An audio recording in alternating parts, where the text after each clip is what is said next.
नमस्कार, good morning India. 9 बजे आप सभी का स्वागत है। मैं हूं शशांक सिंह, मेरे साथ हैं अंजलि इष्टवाल। और आज का दिन भारत के लिए थोड़ा अहम दिन इसलिए भी है, इस लिहाज से भी है क्योंकि अनलॉक 1 में आज कुछ और रियायतें, कुछ और चीजों को खोला जा रहा है, जैसे कि रेस्टोरेंट, मॉल्स, धार्मिक स्थल। लेकिन इन सब में कुछ शर्तें अभी भी होंगी, सशर्त खोली जा रही हैं ये जगहें, और एहतियातों को बरता जाएगा। एहतियातों का ध्यान लोगों को भी रखना होगा जो भी इन जगहों पर जा रहे हैं। मास्क अनिवार्य है, अगर आप बाहर निकल रहे हैं तो मास्क तो पहनना ही होगा। लेकिन ये 4 तस्वीरें आप टेलीविजन स्क्रीन पर देखिए। ये झंडेवालान मंदिर की तस्वीर है दिल्ली की, वहीं गौरी शंकर मंदिर की तस्वीर आप देख सकते हैं दिल्ली के।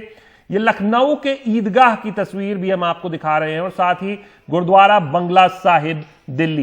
ये 4 तस्वीरें आप देख सकते हैं। यहां पर आप आज से जा सकेंगे। और कुछ जो भी धार्मिक स्थल है, कुछ अगर राज्यों को छोड़ दे, कुछ जगहों को छोड़ दे, तो अमूमन सभी जगह पे जो केंद्र के निर्देशानुसार इनको खोला जा रहा है। लेकिन प्रसाद बटेगा नहीं, ना ही प्रसाद दिया जाएगा आपको। साथ ही मूर्ति को छूने की भी इजाजत नहीं होगी। लेकिन जैसे जैसे ये धार्मिक स्थल खुल रहे हैं, क्या वहां लोग आ रहे हैं या नहीं, सफाई सैनिटाइजेशन है या नहीं, ये सब जांचने के लिए हमारे सहयोगी अलग अलग धार्मिक स्थलों पर पहुंचे हैं। आइए देखते हैं, जब हमारी सहयोगी सुकीर्ति द्विवेदी हनुमान मंदिर गई तो वहां पर क्या नजारा दिखा, और साथ ही में अक्षय डोंगरे गए जामा मस्जिद। हम इस समय मौजूद हैं दिल्ली के प्रख्यात हनुमान मंदिर में, जो कि कनॉट प्लेस में मौजूद है। बहुत ही जाना माना मंदिर है ज़्यादातर दिल्ली के निवासियों के लिए। ये वही जगह है जहाँ पर मुख्यमंत्री अरविंद केजरीवाल इस बार आए थे, जब वो दोबारा मुख्यमंत्री के तौर पर जीते। अब से आज से ये खुल गया है अपने भक्तों के लिए। तो किस तरह से बदलाव आए हैं उसको हम दिखाना चाहेंगे अपने दर्शकों को। सबसे पहले इस तरह से पंडित जी जो है एक थर्मल स्कैनर से आपका टेम्परेचर लेंगे, और उसके बाद ही आपको अंदर एंट्री मिलेगी।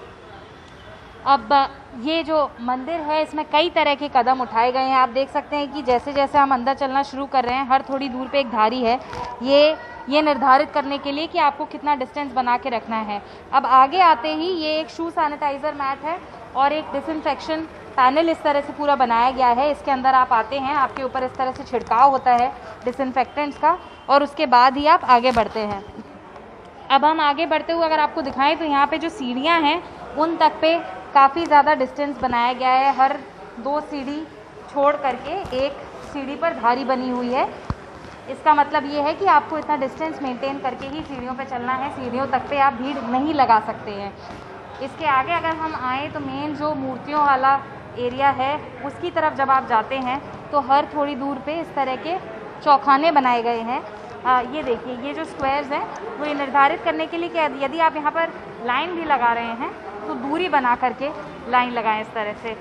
अगला बड़ा बदलाव क्या है, ये जो मंदिर की घंटियाँ हैं, जो भक्त आते ही सबसे पहले दर्शन करने से पहले ये घंटियाँ बजाते थे, इन सबको इस तरह से कपड़े से ढक दिया गया है, क्योंकि एक फ्रीक्वेंटली टच सरफेस है। ऐसी वस्तुएँ हैं जिन पर लगातार बार बार लोगों के हाथ लगते हैं और उससे इन्फेक्शन का खतरा बढ़ता है। इस वजह से इन सबको भी अब ढक दिया गया है।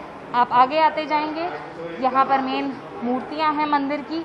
यहाँ पर इस तरह से आप पैसे चढ़ा सकते हैं, पर प्रसाद का वितरण नहीं हो रहा है। यहाँ पर भी हम दिखाना चाहेंगे अपने दर्शकों को, इस तरह से पंडित जी अपने हाथ में सैनिटाइज़र लिए हुए हैं। आप दोबारा अपने हाथों को सैनिटाइज़ कर सकते हैं। वहाँ पे एक बार ही डिसइंफेक्ट किया गया, और उसके बाद अब यहाँ पर भी हाथ आप सैनिटाइज़ कर सकते हैं। तो पूरा इस तरह से जो मंदिर है उसको यहाँ पे पूरा इस तरह से सेटअप में तैयार किया गया है। हम बात भी करना चाहेंगे अगर पंडित जी से यहाँ पर। सर, किस तरह के और कदम ऐसे हैं, क्या यहाँ पर आने वाली जनता को भी आप लिमिट करके रखेंगे कि एक टाइम पर इतने ही लोग अलाउड होंगे? देखिए, हम जनता को लिमिट करके छोड़ेंगे, और जनता से हमारी रिक्वेस्ट भी है कि हमारे के नियम, जो गवर्नमेंट के नियम हैं उसको फॉलो करें, जब इससे हम इसे सहयोग कर पाएंगे आगे।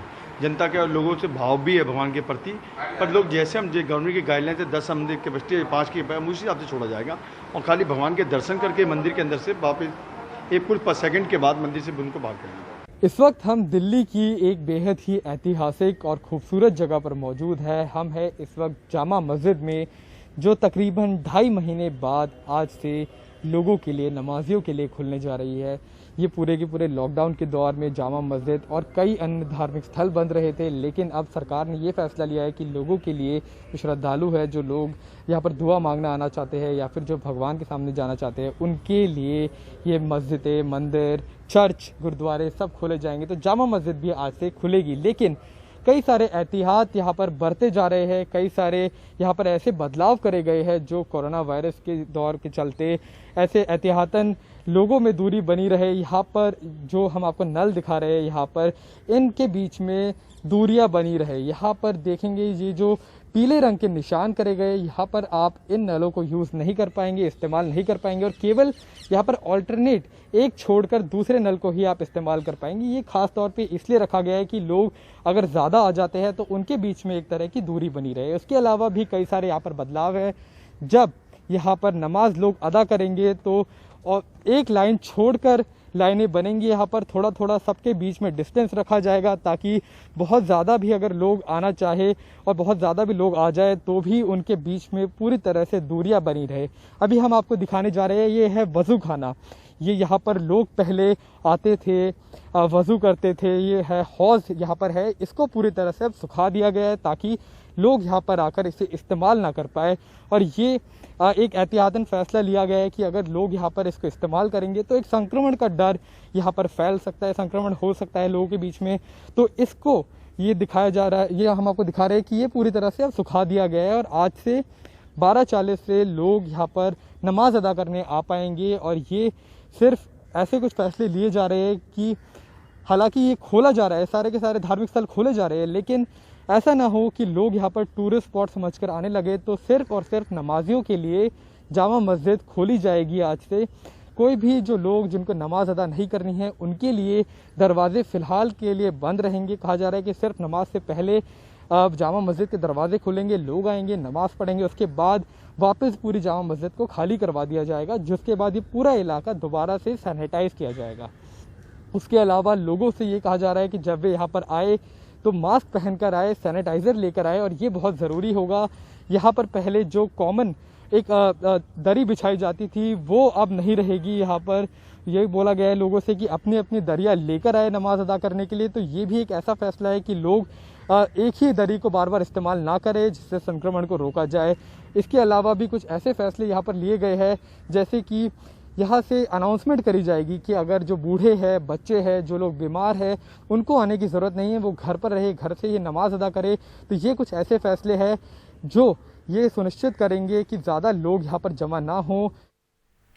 दिल्ली के अलावा बाकी राज्यों में भी धार्मिक स्थल खोले जा रहे हैं और आज उत्तर प्रदेश के गोरखपुर का गोरखनाथ मंदिर भी खुल गया और यहां आज सुबह पूजा अर्चना के लिए खुद मुख्यमंत्री योगी आदित्यनाथ पहुंचे हैं। उन्होंने एहतियात के साथ वहां पर पूजा की। यहां मंदिर में साफ सफाई की गई है और सोशल डिस्टेंसिंग का भी पूरा ध्यान रखा जा रहा है।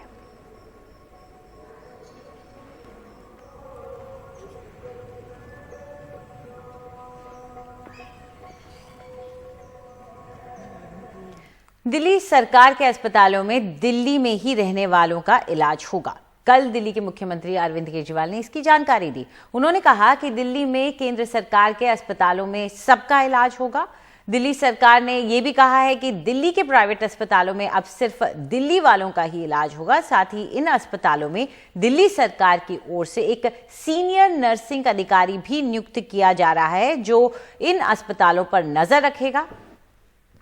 और दिल्ली सरकार ने आदेश जारी कर सभी प्राइवेट अस्पतालों से कहा है कि वो अपने यहां कोरोना के इलाज के चार्जेस के बारे में पूरी जानकारी दें, क्योंकि इसको लेकर कई तरह की खबरें आई हैं, कई तरीके के बातें सामने निकल कर आई हैं कि लोगों से जो वहां पर इलाज कराने जा रहे हैं उनसे ज्यादा पैसा वसूला जा रहा है, लाखों में उनसे पैसा वसूला जा रहा है और सुविधाएं उस मुताबिक उनको मुहैया नहीं कराई जा रही हैं। साथ ही अरविंद केजरीवाल ने पीसी के दौरान यह भी कहा कि उन्होंने एक बैलेंस बनाने की कोशिश की है और उससे पहले ये सारे कदम इसलिए उठाए हैं क्योंकि खुद केजरीवाल ने सामने आकर ये बताया कि कहीं ना कहीं बेड्स की ब्लैक मार्केटिंग हो रही है, जिसके चलते उन्हें ये कदम उठाने पड़ रहे हैं और वो अब सख्त रुख अपनाएंगे ऐसे अस्पतालों के साथ।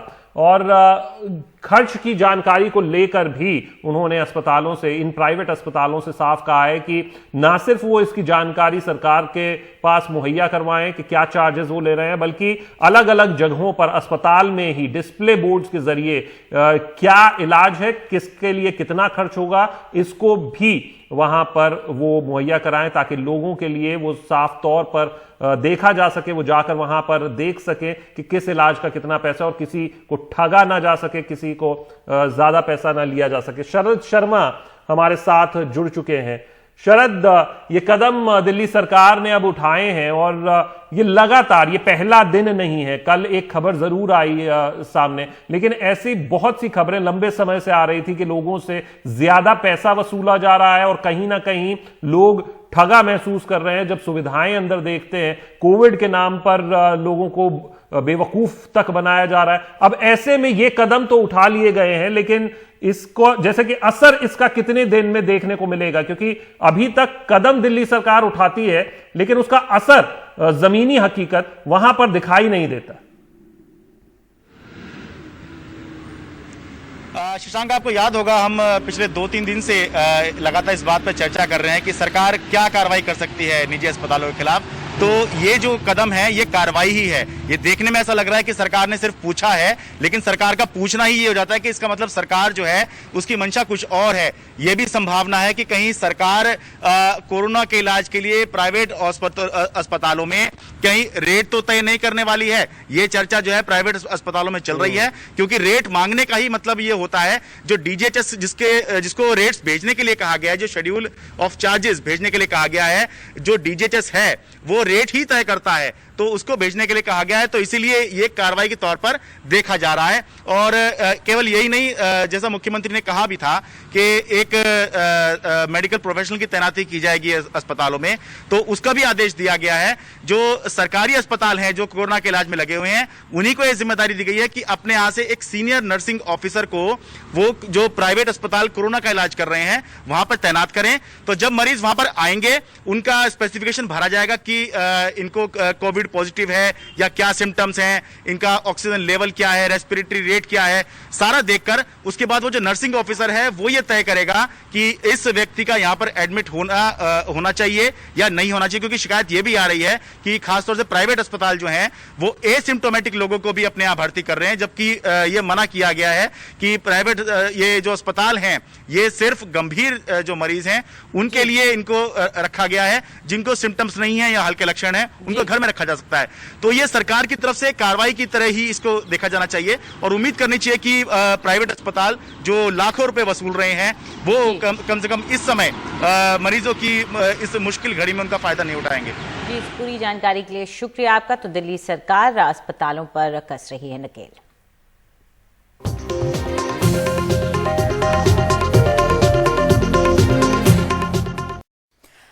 और जाने से पहले आपको बता दें कि YouTube चैनल पर हमारे जाकर आप वोट कर सकते हैं कि कौन सी खबर आप देखना चाहते हैं। हम आपको 5 खबरें दे रहे हैं। पहली खबर, आज से धार्मिक स्थल खुलेंगे, मॉल होटल भी खुले। दूसरी खबर, दिल्ली ने सीमा खोली लेकिन अपने अस्पतालों के दरवाजे किए बंद। तीसरी खबर जिसके लिए आप वोट कर सकते हैं वो, गुजरात में सियासी हलचल, राजस्थान भेजे गए कांग्रेस के विधायक। चौथी, नीतीश ही होंगे बिहार में एनडीए का चेहरा, अमित शाह ने लगाई मुहर। और 5वीं खबर, शिवसेना के हमले के बाद उद्धव ठाकरे से मिले सोनू सूद। तो आपको जो खबर पसंद हो उसके लिए करें वोट।